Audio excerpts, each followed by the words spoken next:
Bon dia a tots, avui us explicarem el nostre projecte, la pluja àcida i l'efecte hivernacle global.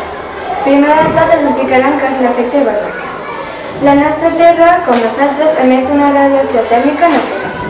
A més, permet que la radiació solar, que ve raigs infrarojos, rebotin a l'espai i nosaltres dins la Terra, per així que la temperatura sigui de 15 graus centígrads. Aquest fenomen s'anomena efecte hivernacle perquè actua com un.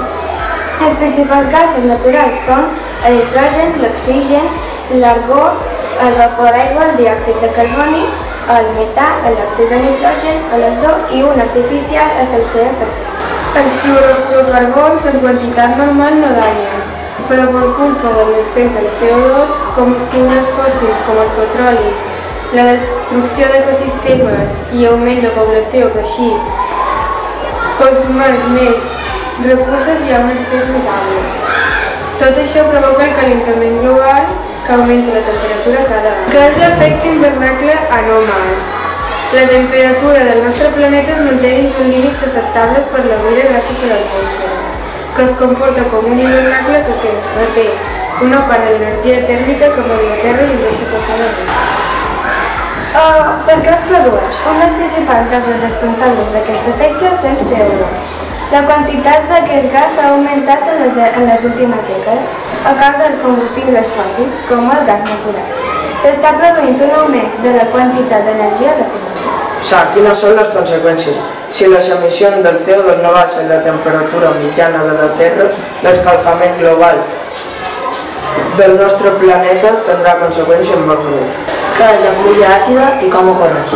Aquest succés consisteix en que l'aigua de la pluja és dissots i alguns àcids no combustibles, com l'àcid nítric, l'àcid sulfúric.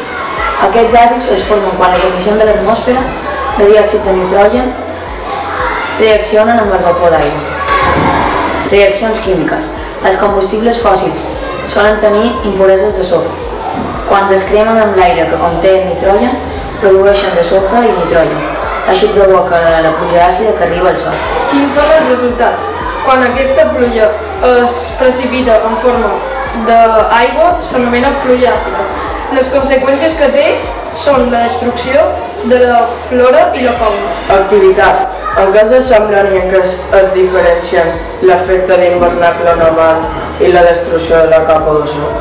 L'efecte d'hivernacle i la destrucció de la capa d'ozó s'assemblen en que tots dos estan lliberant gasos tòxics i que hem lliberat i fa que augmenti. I es diferencien que la capa d'ozó s'està destruint i l'efecte d'hivernacle està augmentant i poden destruir la nostra existència. Actualment s'utilitzen productes com esprais o aerosols. Hem d'evitar assegurar-nos que aquests productes no tinguin que entrar en contacte amb el foc i hem d'evitar olorar-los i mantenir-los a temperatures acceptables.